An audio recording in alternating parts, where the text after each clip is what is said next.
Welcome to How to Retire on Time, a show that answers your questions about all things retirement, including income taxes, Social Security, healthcare, and more. This show is an extension of the book How to Retire on Time, which you can grab today on Amazon or by going to www.howtoretireontime.com. My name is Mike Decker. I'm the author of the book How to Retire on Time, but I'm also a licensed financial advisor, insurance agent, and tax professional, which means when it comes to financial topics, we can pretty much talk about it all. Now, that said, please remember this is just a show. Everything you hear should be considered informational, as in not financial advice. If you want personalized financial advice, then request your wealth analysis from my team today by going to www.yourwealthanalysis.com. With me in the studio today is my esteemed colleague, Mr. David Franson. David, thanks for being here today. Yeah, thank you for having me. It's fun, as always. Yeah, now this is a special episode. We're in the holiday season. Christmas is right around the corner. And so instead of me trying to answer your questions, the questions that David reads off, we're going to talk about charity. We're going to talk about the purpose of Christmas. And if you're not Christian, that's okay. I think we're all human, last I checked. And charity is a big part of the holiday season. So, David, I don't think you've ever heard the story, but I wanted to start with a very specific story because I think it lends to the very purpose of why we're having this conversation. Years ago, this was shortly after I was in high school, living up in Seattle, over a decade, 15, 20 years. Gosh, time flies.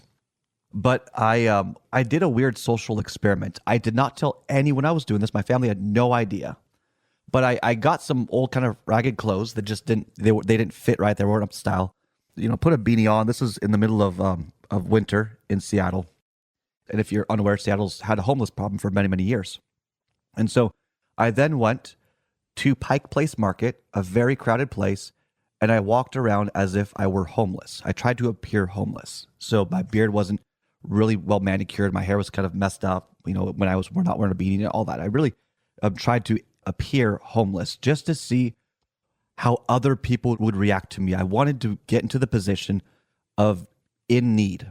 Okay. Walked around for a while and it was fine. It wasn't anything profound. But I noticed people, they didn't know what to do with me. And it was very interesting. And then I made a little sign. So I found some cardboard. I got a pen and I wrote, "Don't need money or a place to stay, just a friend." Think of that for a second. We assume what people need.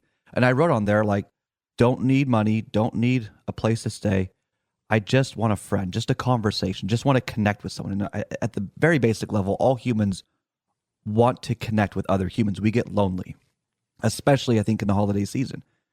And I sat there just on the corner of one of the streets here at Pike Place Market. And it was so interesting. People would read the sign. They would not make eye contact with me. And you could see them, there was a feeling of, I don't know how to help this person. I know how to talk. I know how to have a conversation. But what would I talk about? Would I help them? Would it start with a conversation? And then would they then turn around and beg for money? Would I be guilted into something?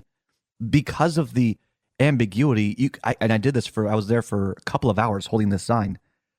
People had no idea what to do in that situation. I mean, David, if you saw that, what would you do? Honestly. Yeah, honestly, I was trying to imagine what you looked like in a situation and what I would do.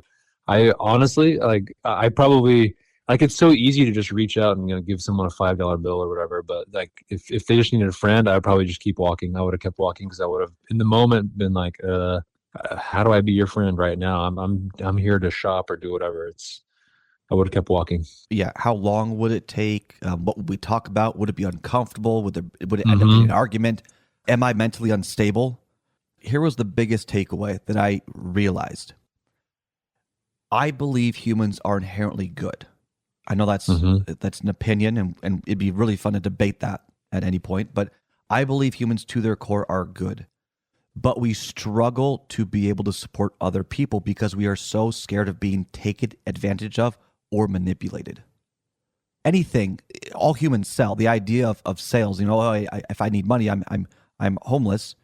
I'm selling you an idea that I need something, right? That's technically within sales.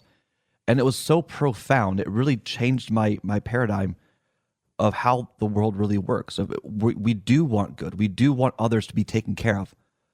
But we don't know how to solve these problems or how to act. And I'm talking more specifically on an individual level.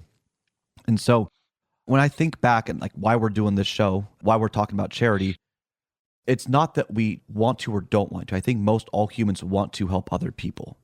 It's that we don't know how. Would you agree, David, or would you disagree? No, I do think that we sometimes don't know how. I mean, you might even some people might be listening right now and they might have like a brother or sister that they haven't spoken with in like a decade or 20 years or more that they don't know how to help because maybe the sibling has, I don't know, some kind of problem, right? Either it's mental health or substance abuse or maybe it's not even that terrible. Maybe they just they haven't been good with their finances and they struggle financially, whatever it may be. And people are kind of like, well, how can I help? I have my own problems, right? I'm just getting by myself. I can't help someone else. Yeah. So, in spirit of today's show, I want to take the next 10 minutes or so and talk about ways that you can create a genuine connection with another. Like how to let someone else feel heard, to not feel lonely. And what does that look like? A couple of techniques that you can use with with your kids or your parents or the grandkids or friends within your community to feel that human connection that we all desire so much. We do have a couple of special guests and charities that we'll be highlighting later on in the show. We've got Tammy Reid, which will be great to get her on the phone. Flourish Furniture Bank we're going to be talking about as well, and a few other things. But this is just a show about charity and how to connect with people, how to support people in all the different ways. And because this is a financial show, let me just quickly identify charitable gifting is a good thing, at least on an emotional level. The standard deduction is so high that if you gift to a charity, there's a good chance that it actually won't benefit your tax situation. You don't make money by giving money away. So I don't want to assume that, hey, give money because it's a tax saving strategy. You don't give $1 to get 30 cents back or 25 cents back or whatever it is in your situation. But you gift because it's helpful. Let's talk about the human connection. So you ever met someone when you tell them something that's interesting, hey, for example, I love to barbecue. I've got a big green egg and I think it's quite a lot of fun. You mention something like that and they immediately say, oh, I love to barbecue too, and they make it all about them. You ever met someone like that, David? Yes. It's one of the most interesting things because that's what we do. We believe that we can relate to people by telling them about us. No one cares.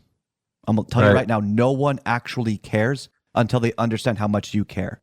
And that's a cliche expression in the self-help industry, but here's what to do. If you go home and you do this over the holiday season, do this in Christmas, just pay attention to someone and just ask them questions. It will be incredible how much of a connection, how much they will feel heard, probably for the first time in a long time. Here's what you do. It's real simple. I hope you go do this over Christmas, or if you don't celebrate Christmas, then the holiday season, but ask them an open question. Now, I define a question as in something that you're inquiring about that you actually don't know the answer to. So if it's a leading question, it's not really a question. You're manipulating someone. You don't want to do that. Ask them a genuine question. Start with safe, hey, I'm just curious, as we reflect over the year, what's kind of been some highlights over the year? Or you just say, what's going on with life? Update me. What's with the news?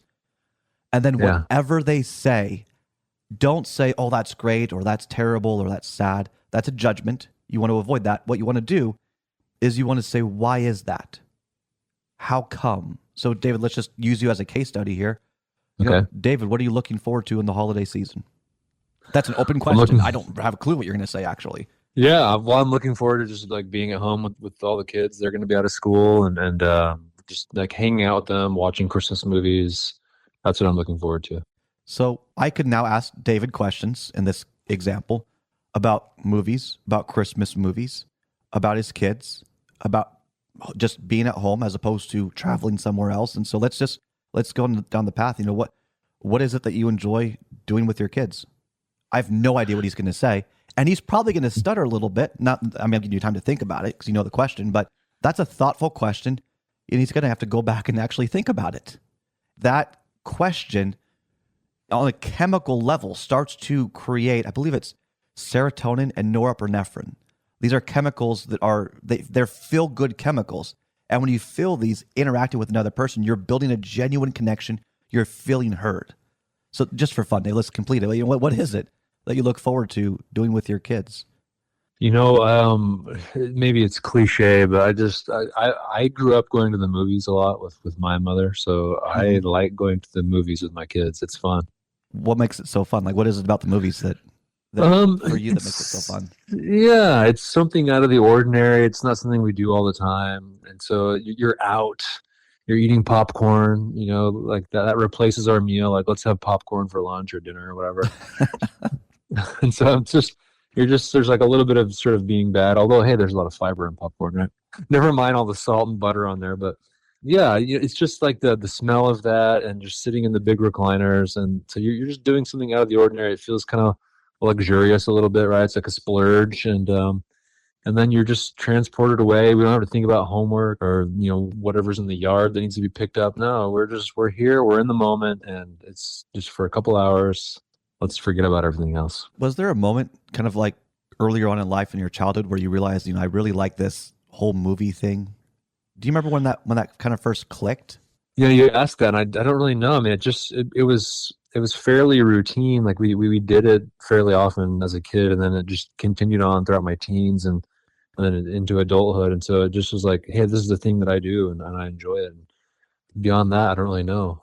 I can't pinpoint an exact moment. Yeah, now, in this point in the conversation, for the listeners listening in, I could pivot and ask about a totally different topic or question. I could talk about his favorite movies, why they're the favorite movie, and learn about movies. I'm not a movie buff, but I'm assuming David would be a movie buff. I mean, David, are you a movie buff? Do you love movies? I do love movies, and yes, I'm probably like on a scale of 1 to 10 movie buffness. I don't know, maybe I'm an 8. I don't have like an encyclopedic knowledge, but I consider myself one. Yeah.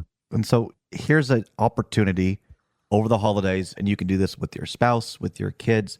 Just ask open questions, and if they feel that you're being open, you're being neutral, and you truly actually want to know more about them, they'll share it. I've taught this at different corporate events, actually. I don't just do finance. I actually try to help people have a higher quality of life. I've done it internally with the staff that I've worked through over the years I've been in leadership in different capacities. And I'll never forget, there was one person I taught this to. He went home and he tried this exercise with his spouse. He came back in tears in his eyes the next day and said, I never knew how little I knew about my wife until I asked her open questions. Right. We are starved for human connection.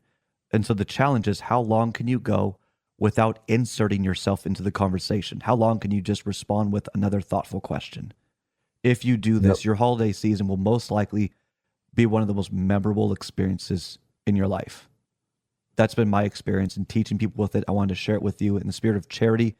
It starts with human connection, supporting others, not judging them, not manipulating them, not condescendingly responding to stuff, but truly seeking to understand someone and connect with them. So I hope all those that are listening in will do that. Try it out. See if you can go 5-10 minutes just asking open questions. Remember, the secret is you can't know what the response actually is. And if you want some help, just listen. Listen to the nouns that they're giving you, like David talked about his kids, the house, movies, and then ask more about that and just see what happens. This is stuff that I teach my clients actually when they retire. Many times people will become estranged or feel distance from their kids.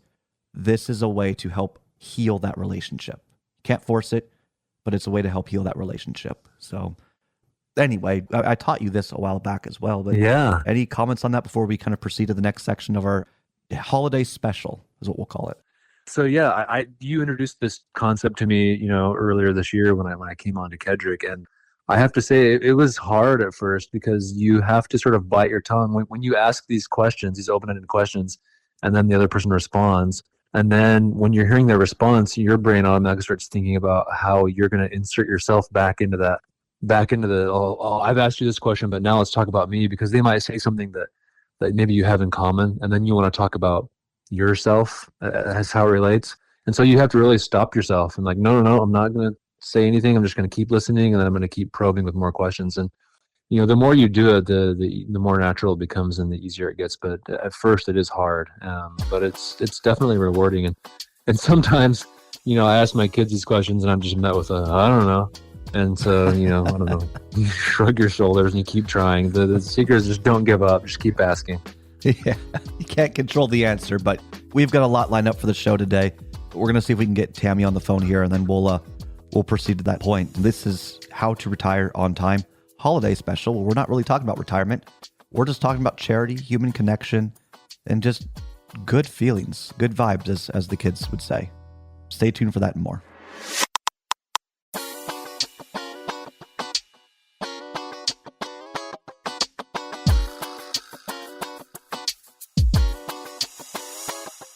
If you're just joining us right now, this is How to Retire on Time, a show that talks about all things retirement, really, income taxes, Social Security, and more. My name is Mike Decker. I'm the author of the book, How to Retire on Time, which is what inspired this show. Joining us right now is the incredible Tammy Reid. For those who don't know much about Tammy, she is among the more optimistic, kind, and humble people you will ever meet. And I'm speaking from personal experience here. She's incredibly busy with her volunteer work and philanthropic efforts, specifically helping those who have dealt with domestic abuse. She's also founded other programs like the Eagles Women's Association that helps encourages other coaches and players and wives and girlfriends become more involved in the community. Tammy Reid, for those who don't know, is a positive force in our world. She's absolutely incredible. So Tammy, thank you for joining our show today. You're welcome. Thanks for having me. You didn't mention that I am also known as the head coach of the Chiefs. Yeah. That's like my biggest intro for most places. Well, yeah, we're in Kansas City. I hope people would put that together. But you are the foundation of the household, as I understand it. You're kind of the calmness at home, right? The optimism. No, I am optimistic, but he's the calm one. If you notice him on the field and when you see him at press conferences, and I'm the crazy one. So we bring a good mix. And he calms me down, and I get him amped up if I need to, which is very hard to do. He doesn't get amped up very easy, so yeah. It's a perfect blend of yin and yang. Yeah, it's a great blend. And I also say that, I do run everything, but I just told him, I said, you can call the plays and do all that, and I'll just do the rest. And he's like, okay. Divide and conquer. Yeah, it works for us. Well, thank you for coming on. In the spirit of the holiday season, Christmas is a very special time of the year. Charity is often a conversation, but I have found, at least in talking with people, that it's like, okay, how are we charitable? What are different ways? So kind of to set a tone for our conversation, can you think back at a time in your life specifically where there was kind of a moment where someone was charitable to you and it had a significant impact on your life? Well, you know what? I grew up with in Memphis, Tennessee, with 6 brothers and sisters, and being a member of the Church of Jesus Christ of Latter-day Saints, which is my faith, we are always doing service. And I think that while we didn't really need any service, my parents were the most amazing examples of service that I've ever known. And that is why I think all 7 of us are the way that we are, because there was never a time that our dad did not drop things to go fix somebody's washer, pick them up, fix a car, repair something, take someone somewhere. And my brother and I he was just here and we were just talking that he said, do you remember the time we're all sitting at the table, mom's bringing the food in, gets a phone call, and she goes, oops, we're taking this food to somebody else, somebody's sick. And she took our whole meal. And then we just had, I think, peanut butter and jelly sandwiches or made pimento cheese sandwiches or something on the fly. And that was not an odd thing to happen at our home. Our parents were just always that way. And so I think that's where I learned to be such a giving person and to find others that need our help, because while Andrew and I were very poor when we got married, and for a lot of years in the coaching world, we have been blessed in the latter years. And so the fact that I can give back and we can give back to our community just kind of makes you feel better. And I also know that when you are giving to others and serving others, you kind of forget your troubles and your worries, because we've had a crazy life and we've had bad things happen. Everybody has adversity. But when you turn that around and try and help someone else, it just makes you feel so much better about your life. And you think, wow, I really don't have it that bad. There are other people that are out there that need my help more than I need to be wallowing in my misery or whatever's going on in your life. Mm-hmm. Yeah, did you see that? I heard, and correct me if I'm wrong, but you had 5 kids in 5 states, so you moved a lot, had to reestablish yourself. I mean, what was that like, trying to assimilate into a community, a new group of people, and build connections? Well, you know what? My motto in life is bloom where you're planted, because Andy Reid has transplanted me in 8 different states. And I didn't really know any different, because we got married in college and we just grew up together. We had our first baby, when he was finishing his master's degree. So yes, we had 5 children in 5 different states. And my job, I always felt being, I told him, I said, I'm going to be a stay-home mom. And he's like, really? Because his mom was a doctor.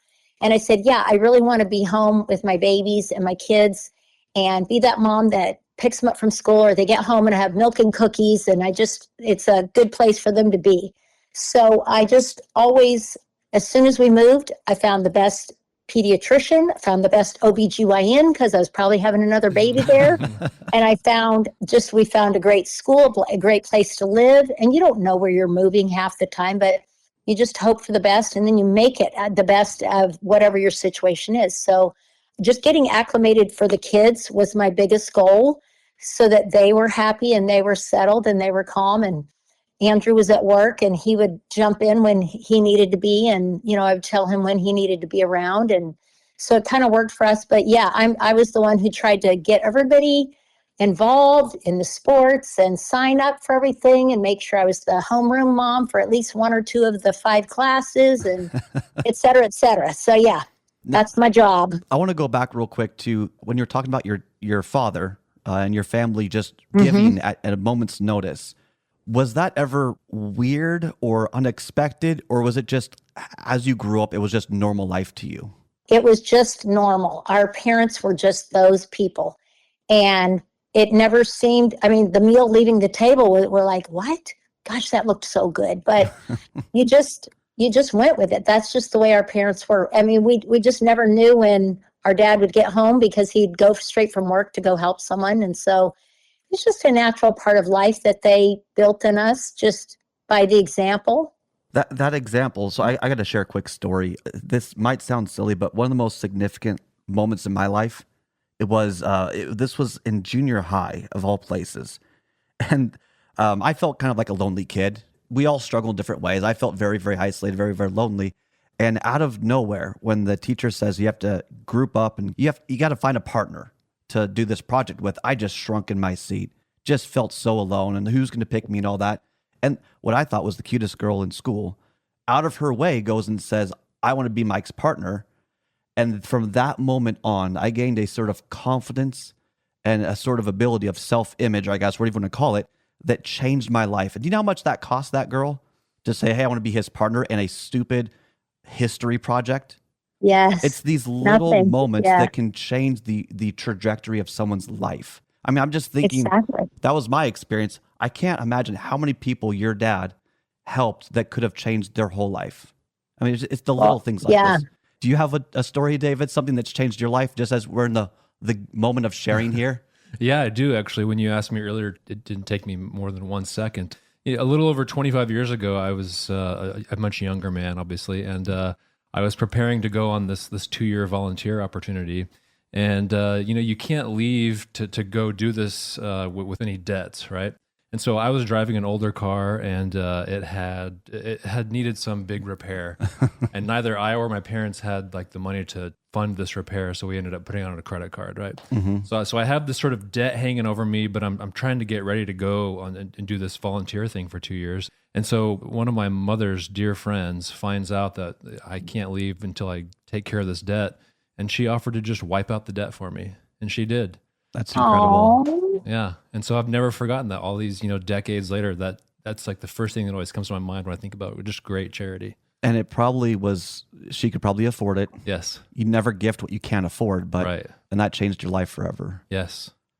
What I love about both of y'all's examples is that those 2 things probably changed y'all, and you turned around and did that for someone else down the road and paid it forward.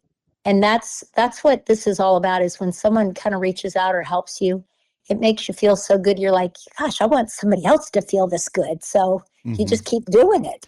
It's infectious in a good way. Now, yes. let's talk about Kansas City, for example. And this show is aired kind of all over the world. We actually have a listenership in Germans and Brazilians that listen to our show for whatever reason. The German people love us. We just played there. So I have a whole group of German friends right now. That's fun. Yeah. Well, inflation's been a huge problem for many families. Look, the job market's tough. There are so many ways we can gift charity. But, Tammy, I know you're heavily involved in the community.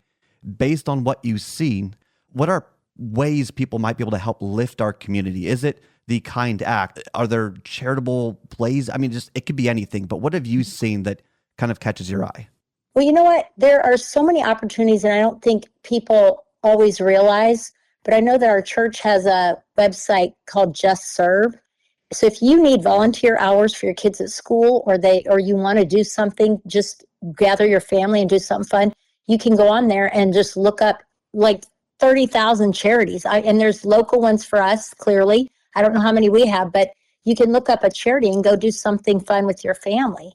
And then I'm a part of this Chiefs Women's Organization, and we go out, and all the women who can show up, we go do different philanthropy things probably once every 2 weeks.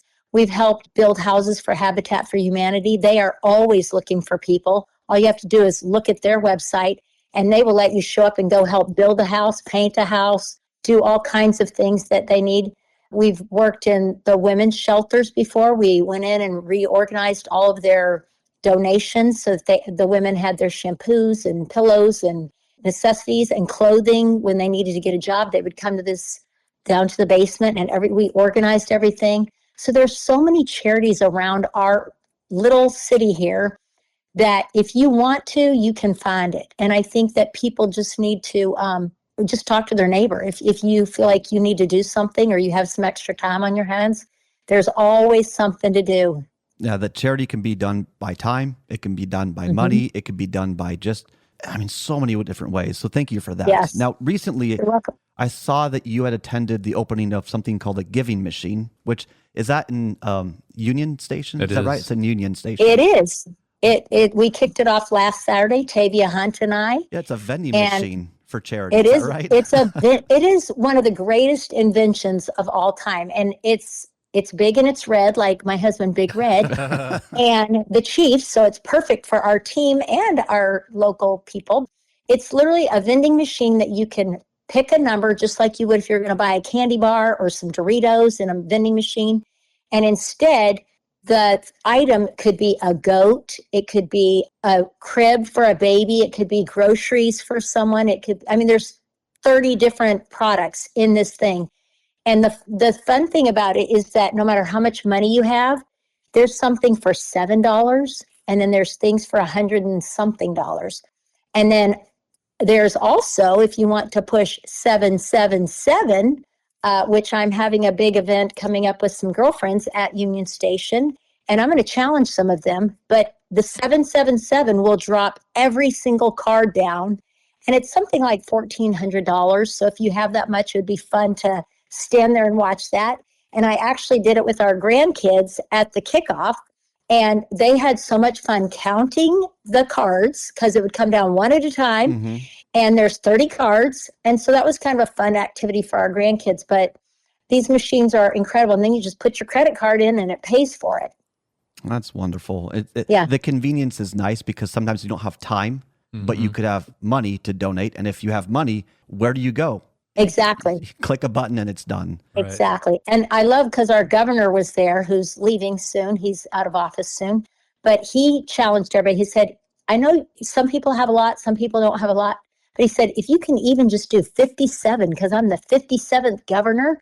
And so that was kind of a cute challenge. Just do $57 and, donate what you can. But the fun thing is, if you go with your family, those kids have so much fun. They're going to want to buy a goat. They're going to. So you better be prepared to pay for a goat. Or you just say, you know what? You can pick from this one, or this one. Good luck with that. Yeah. But, my tip is to bring the grandparents.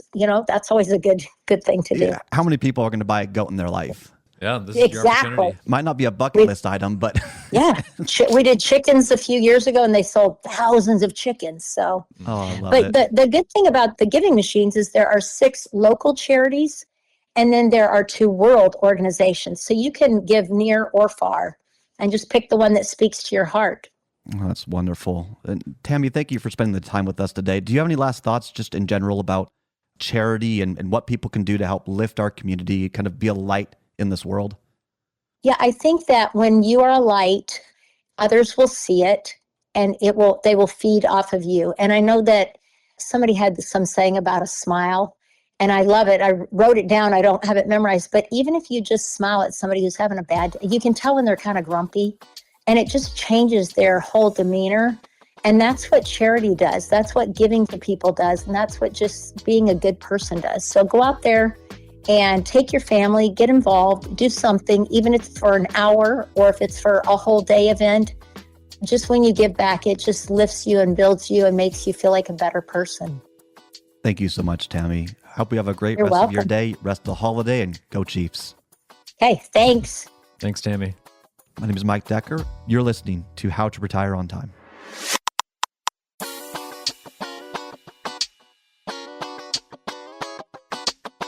If you're just tuning in, this is How to Retire on Time, but today's show is actually more about charity than getting you to retirement. We're raising awareness specifically in the local Kansas City area on ways that you can give back. You could be charitable, not just to your kids, not just to your church, but other ways. And with us, we are incredibly blessed to have Amy Cox, the Executive Director of Flourish Furniture Bank with us. Amy, thanks so much for having me. thanks for joining us. Now, the reason why I asked you specifically to come on the show is because me personally, I think what Flourish does is one of the most comprehensive, impactful, sorry, I'm tearing up already.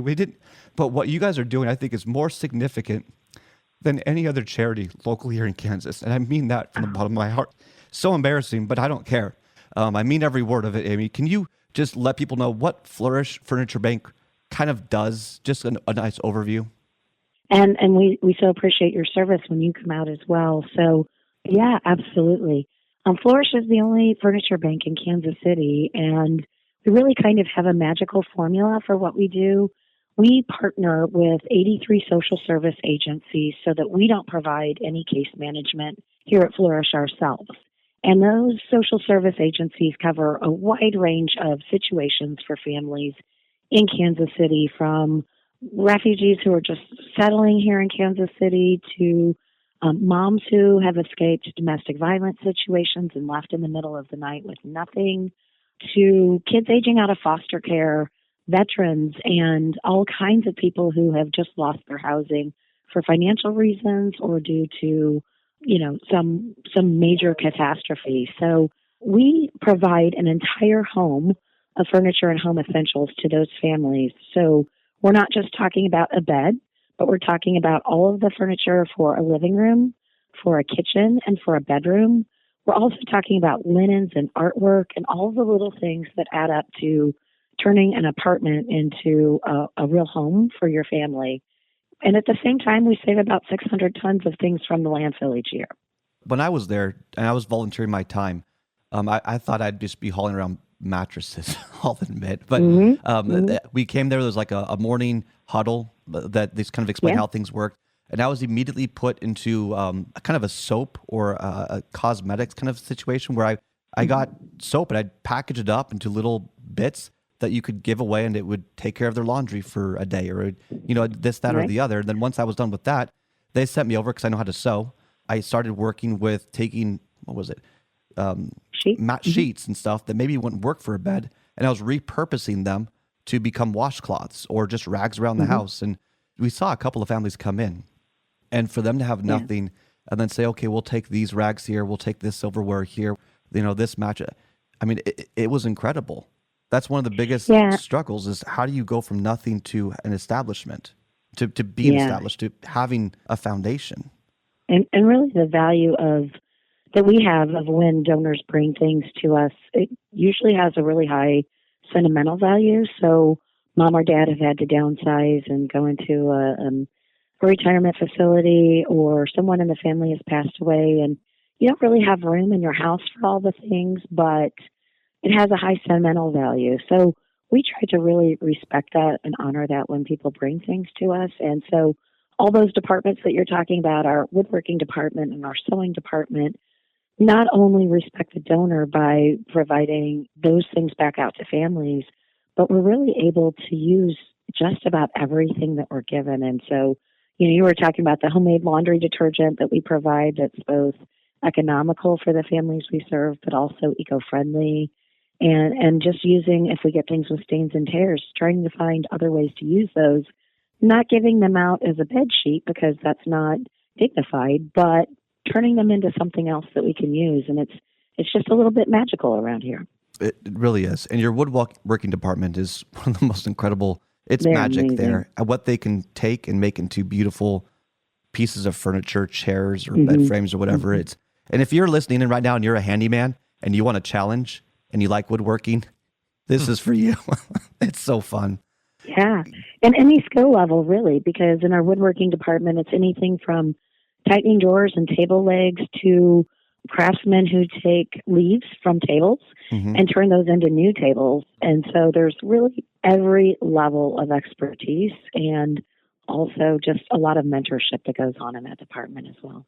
Now, there's kind of 4 categories that people can work with you, if I understand it right. You can serve, you can volunteer, you can donate, or you can sponsor. Can you break that down real quick? Yeah, so serving, it comes in a wide variety of opportunities. I think a lot of people think when they come here, they're just going to be kind of sorting donations, but we have people who go out in the community and pick up furniture. We have people who work on the dock, because when people come to us, they bring an entire moving truck and we fill that whole moving truck. And so we actually have people working in our warehouse to pack the moving trucks. So there's all kinds of different opportunities to volunteer here. Donate comes in a couple of forms, donating furniture and all those things. I really think that everybody listening to the show today could go through their kitchen cabinets and their linen closet and find things that they haven't used in a long time. And, a single mom who's got a few kids who's trying to cook a spaghetti dinner and they don't have a pot to put on the stove to do that. Those are the things that we really all take for granted. So donating, also we have a bed fund. So one of the big things we provide is beds for people when they come here. And we do take used mattresses as long as they have no stains or tears and are in really good condition. If I wouldn't let my kiddo sleep on it, I'm not going to let somebody else's. But we don't get enough beds through just those donations. So we have a bed fund. And then, sponsorship. So we have 2 big events a year. We have the running of the beds, which will be April 26, 2025, where we have teams who build beds on wheels and race them. And it's a super, super fun day where we bring our partner agencies together and the community and our volunteers. And then we have a gala every year that has been really successful. So sponsoring our truck going out into the community. We do home pickups, but we also go to a lot of corporate entities and pick up items as well. So we have an opportunity to sponsor our truck for a month out in the community and also an opportunity to sponsor our bed fund. So those are big things for us. And, any help that we can provide, we are really, I would say, our volunteer program is so important. We have 4 staff members here at Flourish, and we serve 1,300 families this year. And so it is really, really driven by that volunteer service. And it's so important that the community has a place where they can come and feel like they really have an impact on their neighbors. And Flourish is definitely that. Now, just a couple of comments, if I will, and then a couple of questions for you to kind of wrap up this segment. But Sure. First, I want to just take a moment and talk to our listeners. Time is such an impactful thing. If we create experiences, we shape behavior. That's just a behavioral, or that's a human construct in itself. And so if you have kids or grandkids, take them to a place like Flourish. Yeah, for sure. It'll change your life. I've been involved really will. Yeah, I've been involved in, charitable work my entire life and have helped create some programs for children in the elementary school that my kids went to and in other places. And what we found is if kids don't learn how to volunteer as children, they don't understand the impact of that as adults. And so that is so, so important for, parents or grandparents or aunts and uncles or any adult in the community. If you see a kid that's not had that experience, to really get them engaged at a time in their life where they're really formulating their character and what's going to carry them through the rest of their life. Because I can tell you, I know a whole lot of adults that have come back to volunteering as a way to pull themselves out of some pretty tough times as well. And being able to fall back on that is, just kind of learned behavior that kids need to pick up when they're young. Yeah. I mean, for me, it was feeding the homeless as a kid. We wouldn't open our Christmas presents until we for many years. Sometimes it was Christmas Eve, sometimes it was day after, but we'd feed the homeless. This is up in Seattle before we opened our presence to put in perspective certain things. We helped so many people move in to the area that were moving, again, for Microsoft from all over the country. We just would volunteer and help unload their U-Haul. It was like, hey, what are you doing Saturday morning? Oh, we're unloading our neighbor. No, I want to play video games. No, you're not. But it was those things that shaped my character, and I would not change it for the world. And this is one of the few opportunities where Flourish can facilitate something like this. And it doesn't cost you anything to show up and volunteer time, but it can shape really the character of someone. 2 more questions for you, if you have the time. What are you seeing locally for like the needs of the Kansas City? Like we talk about inflation on the show. We talk about how the job market is kind of rough. There's a lot of things shifting here. What are you seeing when it comes to the needs of the people here of Kansas City? Yeah, so we're kind of part of, that whole housing continuum. And what we've seen is that housing is really, really tough in Kansas City from a couple different perspectives. We see it from people losing housing, more people living in their cars than ever before in Kansas City, and that's really tough. But also from the perspective of the organizations we work with trying to find affordable housing for the families that they're serving, and how it becomes more and more difficult all the time. So housing is a big thing, and then also just the margins that people are living on. So where it used to be that you could maybe furnish a house with most of the smaller items, maybe not the furniture, but most of the smaller items by kind of, purchasing 1 or 2 things a week, maybe going to thrift stores, the families that we're serving just are not able to do that anymore. They're barely able to meet that rent payment and to put gas in the car and to put food on the table for the kids. And so really when we furnish a home, we know that those family members without Flourish's services would be living with nothing in their home. And I mean nothing, like all their clothes in a plastic trash bag in the corner of the bedroom, sleeping on the floor, eating on the floor.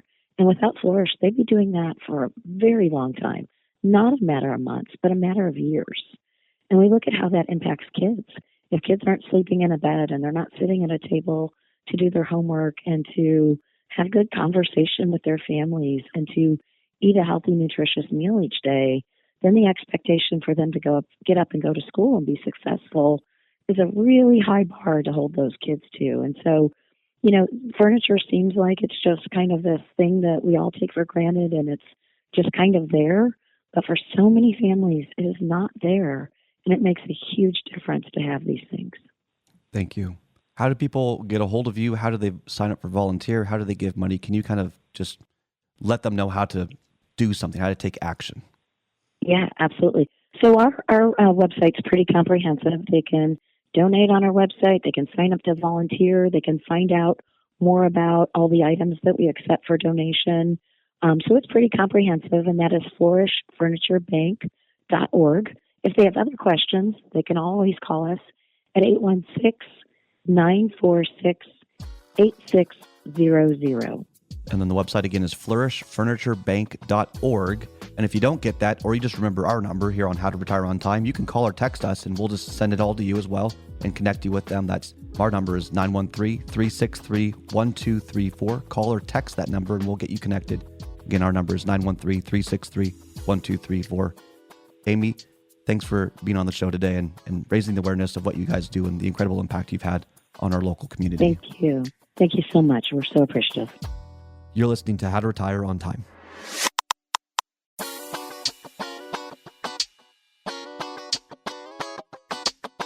Welcome back to the show, How to Retire on Time. We're talking about our holiday special here, charitable gifting, highlighting various charities to raise awareness and how you can help those in need. Joining us right now is Cindy McDavitt.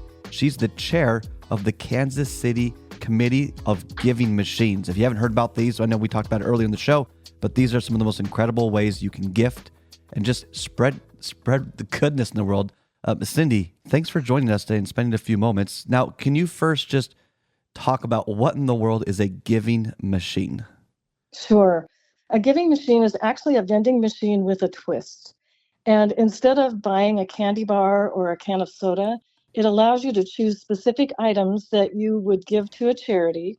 and pay for it with a credit card or some other electronic form of payment. And then you walk away with a tax deductible receipt.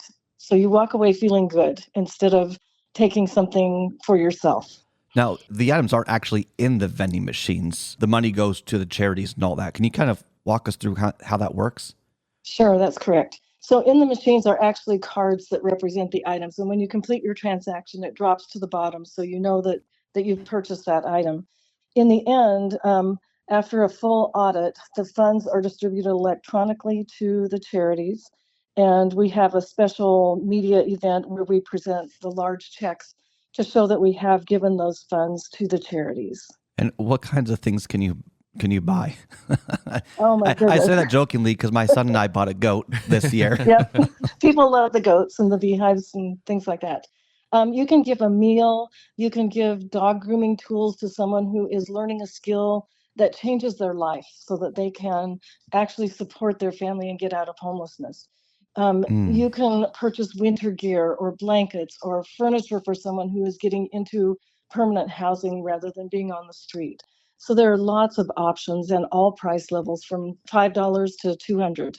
And there's a special secret here with this as well. If you're feeling extra charitable, you can do what's it called? The 777 challenge? Yes, it is 777. And with that, every item in the machine is put into your cart for a total of $1,452. And that's a great way if you can really help others, watch every card drop, and you're just helping more and more people. Now, I want to push back a little bit on charities, not disparage against them, but this is something that people don't realize. When I have clients that want to be charitable, we don't just pick the charity and the cause. We also look at their admin fees and the overhead costs and all that, because sometimes a lot of it's just eaten up with all this. Can you talk about how that works within the realm of the giving machine? Certainly. So we do accept applications online on our website, givingmachineskc.org.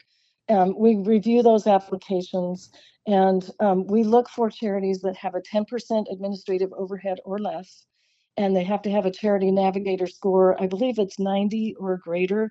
So they have already had a certain amount of vetting. We vet them additionally. We want to make sure that their CEO doesn't have any scandals or that kind of thing. And then the charities are under contract that they will use the funds that are donated for the items that the donor has intended. And they agree that if they have to use any of that for administrative overhead, that they will use no more than 10%. They are thrilled to be in the giving machines because of the publicity and the funds that they make. Oh, yeah. I mean, if you look at the KC Instagram, the giving machine Instagram, there's all sorts of celebrities and people that are not only just talking about it, but I think they're actually giving it. Yeah. They're actually participating themselves, which is really cool. And that's good to know that your funds are actually going to the cause. I got to ask, how in the world did this get started? I mean, you don't think vending machines and charities. Right. And It's a all novel that. idea. What in the world? Where did this come from? So the machines are sponsored by the Church of Jesus Christ of Latter-day Saints, and they work with a PR firm in Salt Lake City. And the PR firm was just sitting around one day kind of discussing, they were saying giving to charity ought to be as easy as buying a candy bar. And then someone said, well, why not? Let's try it. And so in 2017, I think they set up one machine in Salt Lake, and people just went crazy for it. And they thought, we are onto something here. And so from 2017, with one machine, it has grown today to 106 locations. Wow. And does the church take anything from this? I mean, are they? No, the church covers all overhead costs. They do not take anything from it. It's truly wanting to help those in the community. And are the charities specifically associated with the church? Or are they kind of non-denominational or just kind of a little bit of everything? Yeah, they are not associated with the church at all. So this is truly a facilitation of helping everyone, regardless of religion, race, creed, belief, economic background. It's just, what's the expression? Light the world. Light the world. Thank you. That's the church's expression, light the world. They're really trying to light the world and spread goodness here. Yep, that's correct. Is there anything else we should know about the giving machines? Timelines? How long do they stay up? Right. So we officially opened on November 30th with our grand unwrapping, which was pretty spectacular. And we are there in Union Station through January 1st. And then on the 2nd, we will take the machines down and store them away for next year. Okay, so we've still got time. Make a night out of this. Yeah. Go in there. If you can buy a goat, buy a goat. If you can buy a bed, buy a bed. If you can do the 7-7 challenge, that's a remarkable experience. I've already purchased, so this isn't me just saying, "Oh, do it," but I don't need to. No, I've actually done it, and I'll be going back again. We've actually went there twice and purchased from it twice. Well, it's fun, and it's a great atmosphere in Union Station too. Like the trees are up, people are in there. It's a good feeling, good vibe. Oh yeah. Well, you're going to the holiday spectacular at Union Station. Why not live the purpose of Christmas, right? Christ, Christmas, giving. Anyway, Cindy, thank you so much for spending some time with us and helping us understand this really convenient way, frankly, that we can get money to the right places and help a lot of people. Thank you. Thank you for talking about us on the radio. We love for people to hear about them. Yeah. And that's a fun moment when they realize, oh, I'm seeing what I've heard about. Absolutely. All right. We'll talk to you next year. All right. And we look forward to that. Thank you so much. You're listening to How to Retire on Time.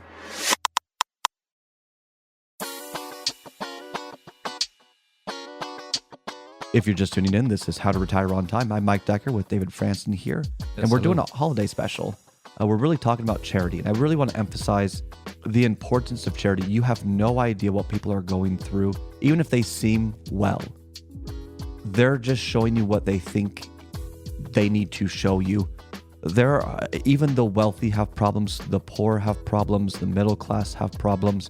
Sometimes it's financially related. Sometimes it's emotionally related. Sometimes people I was listening to a podcast actually as I was raking the leaves yesterday. And they were talking about in 2001, September 11th, how it really shook up New York. And there was a huge cultural shift in New York, a city where people are supposed to be gruff and tough and all of that they would just stop and say, "How are you?" And they actually meant it and wanted just to check in on each other. And I'm concerned with the political rhetoric, with the fear in the economy that some people have and others don't, the uncertainty about all sorts of things in our life, that we've become so fearful that we've forgotten how to connect with others. And sometimes it's a friendship. Sometimes I'll share a story. Hope I don't get in trouble for saying this. All right. I mean, this was years ago when I was a young child. I didn't know that we were financially going through some difficult times. Okay. You don't really realize that from a child. No. But you get glimpses of when your parents are grateful for charitable acts. And there was one in particular, I remember, apparently we couldn't afford a Thanksgiving dinner, or we were struggling to even do so. And someone dropped off a turkey and all like the stuffing and all the food that we needed. And again, I could have had Cheerios and been happy as a kid. I had no idea as the kid that we were financially struggling.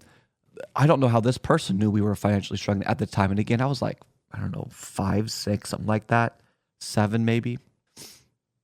But it's been a memory of for life. I actually have a similar memory. Like you say, with kids, we don't know. We don't know what the balance sheet says. But I have a very distinct memory I've never forgotten. We came home from wherever we were, and sitting on the front porch were like 2 brand new couches. We needed furniture, and apparently someone that we knew from church had dropped them off for us. Yeah. Here we go. We needed it. A very distinct memory of just the image of those 2 new couches sitting on the front porch. It's just, it goes back to, we don't know what we don't know. And how could you know to ask a question? Hey, do you need, we make all these assumptions. Right. I think back in the last couple of years, especially since the pandemic happened and people were very retrospective of just the quality of life. I found out that apparently there were times in my life where I was just nice to someone, and it was like, that's what got them through these difficult times. I had no idea. So, in the spirit of the holidays, I recognize not everyone listening is a Christian. I recognize there are different religions, and Christmas is really a time of Christ for Christians, but to all religions and all people, charity is something we all can relate to. Giving and being kind is something we can relate to. And I just hope that as we wrap up this year, that we can kind of dive into this mindset of maybe I don't need to be fearful. Maybe I can be open and just be kind. Maybe spend a few extra minutes just asking someone a question, not trying to relate to them, not trying to one up them, but just, how you doing? Right. What's going on? And they tell you something. How does that feel? You just really try to understand someone.